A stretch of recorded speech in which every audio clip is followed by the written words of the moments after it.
মায়ের বলেছিলাম তোমার ট্যাঁ ট্যাঁ করে কান্না ছাড়া তোমার কথা ছিল না। যখন বিছানায় কান্না করতাম তোমার মা কাজে ব্যস্ত ছিল। যখন তোমার কান্নার আওয়াজ শুনেছে মা সমস্ত কাজ ফেলে রেখে তোমাকে দুধ দেওয়ার জন্য তৈরি হয়ে গেছে। কথা বলেন ঠিক কিনা?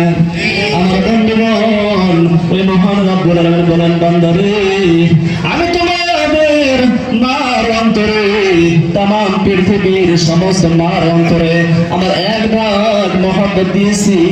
এই এক ভাগ মহব্বতের কারণে তোমার মা তোমাকে সান্ত্বনা দেওয়া পর্যন্ত থাকতে পারে না। আর আমি আল্লাহ রব্বুল আলামিন আমার কাছে মহব্বত রেখেছি। আমি আল্লাহ তোমাকে কেমন করে ভুলে থাকতে পারি? আল্লাহ আমাকে কতটুকু মহব্বত ভালোবাসেন। এই জন্য মহান রব্বুল আলামিন তার পরবর্তী দিকে বললেন বান্দারে ইন্নাল্লাযীনা ক্বালু রাব্বুনা আল্লাহ সুম্মা ইসতাকামু তাতানাজ্জালু আলাইহিমুল মালায়েকা আল্লা তাখাফু ওয়া লা তাহজানু ওয়া আবশিরু বিল জান্নাতি আল্লাতী কুনতুম তুআদুন।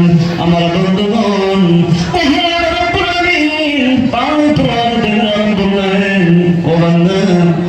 নিশ্চয় আমি আল্লাহকে যারা রব বলে স্বীকার করবে, আমি আল্লাহকে যারা আল্লাহ বলে মানবে, আল্লাহ বলে স্বীকার করবে এবং আমার আদেশ নিষেধগুলি যারা দুনিয়ার জমিনে বাস্তবায়ন করবে, ও বান্দা আমার রহমতের ফেরেশতাগুলি তাদের মৃত্যুর সাথে তাদেরকে বলে ও বান্দা আল্লাহ দেখো ওয়ালা তাহজানু, তোমার কোনো ভয় নাই, তোমার কোনো টেনশন নাই, তুমি জান্নাতের সুসংবাদ গ্রহণ করো।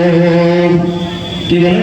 যারা আল্লাহকে রব বলে স্বীকার করবে, আল্লাহর আদেশ নিষেধগুলি এই দুনিয়ার জমিনে যারা বাস্তবায়ন করবে, আল্লাহ রাব্বুল আলামিন বলেন তার তরফ থেকে রহমতের ফেরেশতারা তার মৃত্যুর সময় এসে বলে যে বান্দা তোমার কোনো ভয় নাই, তোমার কোনো চিন্তা নাই, তুমি জান্নাতের সুসংবাদ গ্রহণ করো, যা কিছু তোমার জন্য ওয়াদা করা হয়েছে। আমার বন্ধুগণ, আমার ভাইয়েরা,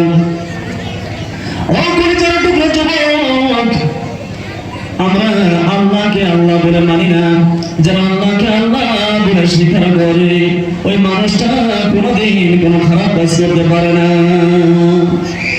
যারা আল্লাহকে আল্লাহ বলে স্বীকার করে ওই মানুষটা কোনোদিন সুদ খাইতে পারে না। যারা আল্লাহকে আল্লাহ বলে স্বীকার করে ওই মানুষটা কোনোদিন ঘুষ খাইতে পারে না। যারা আল্লাহকে আল্লাহ বলে স্বীকার করে ওই মানুষটা কোনোদিন বেরাস খাইতে পারে না। যারা আল্লাহকে আল্লাহ বলে স্বীকার করে ওই মানুষটা ওই মা বোন কোনোদিন বেপরদা হিসাবে থাকতে পারে না। কথা বলেন ঠিক কিনা? এই জন্য মহান রব্বুল আলামিন বললেন বান্দারে যারা আমি আল্লাহকে রব বলে মানবে আর আমার আদেশ নিষেধগুলি যারা দুনিয়ার জন্য বাস্তবায়ন করবে, তার তোমাদের কোনো ভয় নাই, তোমার কোনো টেনশন নাই। রে বান্দা, তোমরা জান্নাতের সুসংবাদ গ্রহণ করো, তোমরা মরতে দেরি আল্লাহর জান্নাত পেতে দেরি হবে না। বলেন সুবহানাল্লাহ। আজকে আমরা দুনিয়ার জমিনে সেই মহান রব্বুল আলামিনকে চিনি না, আমরা আল্লাহকে ভুলে গেছি, আমরা আল্লাহকে মানি। আমরা সবাই আল্লাহকে মানি, তার কথা মানি না। আল্লাহ রাব্বুল আলামিনের কোরআন থেকে আলম একবার নয়, দুইবার নয়, কোরআনুল কারীমের ভিতরে 82 বার নামাজের কথা বলছেন নাই। একবার নয়, দুইবার নয়, মহান রব্বুল আলামিন কোরআনুল কারীমের ভিতরে 82 বার নামাজের কথা বলেছেন। আল্লাহ বলেছেন, বলছেন না? বলেন একবার নয়, দুইবার নয়, 82 বার নামাজের কথা বলেছেন। ওয়াকিমুস সালাত ওয়া আতুজ যাকাত। হে বান্দা, তুমি নামাজ কায়েম করো, নামাজ কায়েম করো।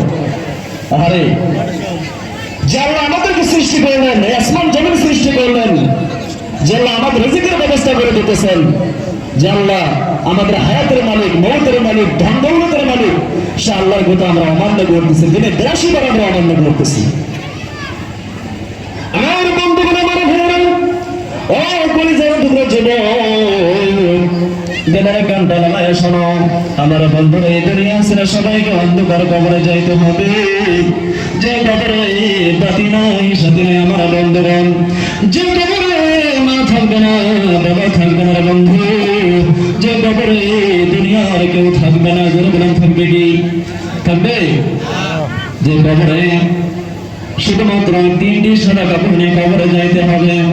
ও বন্ধু, এই জন্য মহান রব্বুল আলামিন কোরআনুল কারীমে বলেছেন, কুল্লু নাফসিন যায়িকাতুল মাউত, প্রত্যেকটি আত্মাকে মওতের পেয়ালা চাখতে হবে। আমরা সবাই একদিন চলে যাবো, জানো না? কেউ থাকবে না এই দুনিয়ার জমিনে। আরে এই সুন্দর দেখা আজকে দুনিয়ার জমিনে আমরা কত রঙের বেরঙের কাপড় পরতেছি।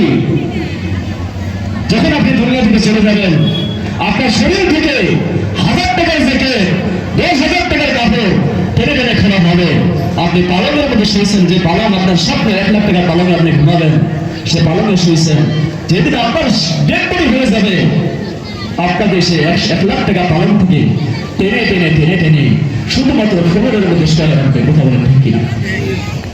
আমার বন্ধুরা, আমার ভাইয়েরা, এই জন্য মহান রব্বুল আলামিন আমাদেরকে 1 বার নয়, 2 বার নয়, 83 বার নামাজের কথা বলেছেন। বান্দারে, তুমি নামাজ কায়েম করো, নামাজ কায়েম করো। আমার বন্ধুগণ, আমার ভাইয়েরা, নামাজ পড়লে কি লাভ? আল্লাহ রাব্বুল আলামিন বললেন, as-সালাতু মিফতাহুল জান্নাহ, নামাজ হলো বেহেশতের চাবি। বলেন সুবহানাল্লাহ। নামাজ বিহীন কেউ জান্নাতে যাইতে পারবে না। আপনি যত বড় বুজুর্গ হন না কেন, বর্তমান জামানায় অনেক বড় বুজুর্গ আছে কি নাই যেরকম? তারা বলে ধাক্কা মারা ধাক্কা, খাজা বাবা হেঁটে আয়, গাজা সেলিম কান্দায় সারা রাত সানা গায়। কথা বলেন ঠিক কিনা? এরা বলে নামাজ পড়বো একদিন। ও দুর্বল, ও নাস্তিকের দল, নামাজ তুই কোন দিন পড়বি? নামাজ আমাদেরকে দেখায় দে। আমরা কেন ঠান্ডার মধ্যে প্রতিদিন ফজর নামাজে যাই? কথা বলেন কিনা? তারা বলে নামাজ একদিন পড়বে।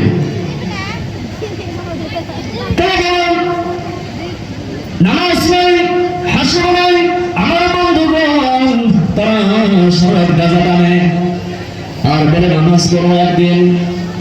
আমার ভাইয়েরা, আমি তাদেরকে বলি, ও যুবক বন্ধুগণ, মহান রব্বুল আলামিন কোরআন কারীমে 1 বার নয়, 2 বার নয়, 83 বার নামাজের কথা বলেছেন। ওই নামাজ থেকে আমরা মুসলমান গাফিল। এই যে নামাজ ছাড়া কেউ আল্লাহর জান্নাতে যাইতে পারবে না। পারবে? আমার বন্ধুগণ, অনেকে বলে আমি নামাজ পড়তে না পারি, আমার ইমান ঠিক আছে। কথা বলেন ঠিক কিনা? আমি হজ করছি, আমি মানুষকে দান করি, আমি ভালো ভালো কাজ করি, মানুষকে ঠকায়া খাই না। অনেকে বলে কি করে না, আমার ইমান ঠিক আছে। আমার বন্ধুগণ, এই ব্যাপারে মহান রব্বুল আলামিন কোরআনুল কারীমে জানায় দিলেন, ইন্নাস সালাতা তানহা আনিল ফাহশাই ওয়াল মুনকার। আল্লাহ রাব্বুল আলামিন কোরআনুল কারীমে জানায় দিলেন, নামাজ মানুষকে যাবতীয় খারাপ কাজ থেকে নামাজে তাকে বিরত রাখে। যে ব্যক্তি নামাজ পড়বে, ওই মানুষকে কোনোদিন ঠকাইতে পারে না।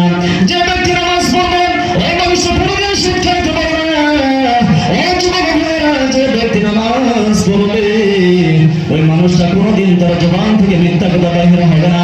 যে ব্যক্তি নামাজ পড়বে, ওই মানুষটা কোনোদিন জেনা করবে না। কার কথা জোরে বলেন? আল্লাহর কথা। আল্লাহ বলছেন, ইন্নাস সালাতা তানহা আনিল ফাহশাই ওয়াল মুনকার। নামাজ মানুষকে যাবতীয় খারাপ কাজ থেকে, নামাজে মানুষকে বাঁচায়, নামাজে মানুষকে খারাপ কাজ থেকে বিরত রাখে। এখন আমাদের সমাজে আমরা নামাজ পড়ি, আবার চুরিও করি। কথা বলেন ঠিক কিনা? নামাজ পড়ি আবার জিনাও করে, নামাজ পড়ি আবার সুদ খাই, ঘুষ খাই। কথা বলেন ঠিক কিনা? হ্যাঁ, নামাজ পড়ি, আমার বন্ধুগণ, মানুষের ঠেলাঠেলি করি, ফজরের নামাজ পড়ে গোটাটি হাতে ঘাড়ে করে নিয়ে মানুষের আল কাটার জন্য আমরা তৈরি হয়ে যাই। কথা বলেন ঠিক কিনা? আমার বন্ধুগণ, এই কথাটি বলে আমার বক্তব্য শেষ করব। আমাদের নামাজ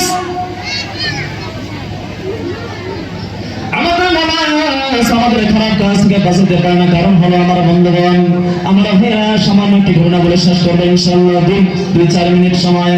আমার বন্ধুগণ, আপনারা হাসান বসরি আর রাবিয়া বসরির নাম শুনছেন না নাই? যেটা বারাত মাদ্রাসায় ঘটনা বলে শেষ করবো। হাসান বসরি রাহমাতুল্লাহ আলাইহি একদিন রাবিয়া বসরিকে বললেন, ও রাবিয়া বসরি, বসরি আমি তোমার চাইতে বড় ওলি বলে কেমন করে যে আমি পানির উপরে যাই নামাজ দিছে নামাজ পড়তে পারি বলেন সুবহানাল্লাহ রাবিয়া বসরি বললেন না না না হাসান বসরি আমি তোমার চাইতে বড় ওলি বলে কেমন করে যে আমি হাওয়ার উপরে যাই নামাজ দিছে নামাজ পড়তে পারি আমার বন্ধুগণ আমার ভাইয়েরা এবার রাবিয়া বসরি বললেন ও হাসান বসরি আগামীকাল তোমার আমার পরীক্ষা হবে তুমি পানির উপরে যাই নামাজ দিছে নামাজ পড়বে আর আমি হাওয়ার উপরে যাই নামাজ দিছে নামাজ পড়বে বলেন সুবহানাল্লাহ কে বললেন হাসান বসরি রাবিয়া বসরি বললেন যে আগামীকাল পরীক্ষা করা হবে ভালো করে শুনবেন মা বোনেরা ভালো করে শুনবেন এখানে একটা শিক্ষা আছে তো হাসান বসরি রাহমাতুল্লাহ আলাইহি তিনি বললেন আগামীকাল পরীক্ষা করা হবে এইদিকে লক্ষ্য করেন তো তারপরের দিন হাসান বসরি রাহমাতুল্লাহ আলাইহি কি করলেন আমার বন্ধুগণ ফজরের নামাজটা পড়েন আমার ভাইয়েরা হাসান বসরি রাহমাতুল্লাহ আলাইহির সম্মুখে রাবিয়া বসরি খানা পাকাইলেন খানা পাকানোর পরে সে খানা হাসান বসরিকে খাইতে দিলেন সেটা কোনো ওযু করেন নাই কোনো গোসল করেন নাই ওই অবস্থায় খানা পাকায়া হাসান বসরির সম্মুখে দিলেন বললেন আল্লাহর ওলি খানা খান আর চলে নামাজ আপনার সঙ্গে পরীক্ষা হবে আপনি কেমন করে পানির উপরে চাই নামাজ বিছায় নামাজ পড়তে পারেন আমার বন্ধুরা সকলে বলছে জানেন তো হাসান বসরি রাহমাতুল্লাহ আলাইহি খানা খাওয়ার পরে রাবিয়া বসরি যায় নামাজটা নিয়ে হাসান বসরি কাঁধে দিলেন বললেন আল্লাহর ওলি চলেন আজকে পরীক্ষা হবে যে মাত্র সাগরের কিনারে গেছেন হাসান বসরি রাহমাতুল্লাহ আলাইহি যায় নামাজটা সাগরের মধ্যে বিছাইলেন আর বললেন বিসমিল্লাহির রহমানির রহিম বলে পাটি রাখছেন রাখার সঙ্গে সঙ্গে হাসান বসরি পানির নিচে চলে গেছেন তার মানে হলো আপনি যে নামাজ পড়তেছেন আজ হজ করছেন হাজি সাহেব হয়েছেন আমার বন্ধুগণ আপনার বিবি যদি হালাল হারাম না জানে আপনার বিবির যদি এই বাম হাতটা সাফা না থাকে তখন রাবিয়া বসরি বলেন হে হাসান বসরি তোমাদের অলিত্তর চাবিকাঠি হলো মেয়েদের বাম হাতে মেয়েদের বাম হাতটা যদি পরিষ্কার না হয় তাহলে মেয়েদের বাম হাতটা যদি পরিষ্কার করতে না পারে ওই অবস্থায় যদি ওই হাজি সাহেব মাওলানা সাহেব মুফতি সাহেবকে খানা খাওয়ায় আর ওই অবস্থায় যদি নামাজ পড়ে নামাজ আল্লাহর দরবারে কোনোদিন কবুল হবে না কারণ হারাম খাওয়ার পরে যারা হারাম খানা খাওয়ার পরে আল্লাহ নামাজ পড়ে ওই নামাজ পড়ে আল্লাহর দরবারে কবুল হবে না এই জন্য আমাদের প্রত্যেককেই আমাদের মেয়েদের উপর লক্ষ্য রাখা দরকার আমাদের মেয়েদেরকে হারাম হারাম শিক্ষা করা দরকার আমাদের মেয়েরা যদি ঠিক হয় আমাদের এমনি এমনি তারা ঠিক হয়ে যাবে তারা যা আমল করবে তাই আল্লাহর দরবারে কবুল হবে যাই হোক আপনাদের কাছে এইখানে বলে আমার কথা শেষ করছি যেহেতু এখন একটা বানাত মাদ্রাসা এই মাদ্রাসার দিকে লক্ষ্য রাখবেন আর যাদের মেয়ে আছে আল্লাহ নবী বলেছেন একটা মেয়ে যদি আলিম হয় 70 জন হক্কানি আলিমের চাইতে উত্তম বলেন সুবহানাল্লাহ একটা মেয়ে যদি আলিম হয় 70 জন হক্কানি পুরুষের চাইতে উত্তম আর একটা মেয়ে যদি নিকৃষ্ট হয় 70 জন নিকৃষ্ট খারাপ পুরুষের চাইতে নিকৃষ্ট বলেন নাউজুবিল্লাহ আর একটা মেয়েকে যদি আলিম বানাইতে পারেন আপনার 70টা সন্তান আছে সন্তানকে ছেড়ে দেন একটা মেয়েকে যদি বানাত মাদ্রাসা করে আলিম বানাইতে পারেন 70 জন আপনার সন্তান আলিমের চাইতে সে মেয়েটা উত্তম হবে বলেন সুবহানাল্লাহ তো আমরা সবাই চেষ্টা করবেন সেটা নাকি যাই হোক এখানে আমার কথা শেষ করছি যদি কোনো ভুল বাকি হয় আপনাকে মাফ করে দিবেন ওয়া আখিরি দাওয়ানা আলহামদুলিল্লাহি রাব্বিল আলামিন আসসালামু আলাইকুম ওয়া রাহমাতুল্লাহি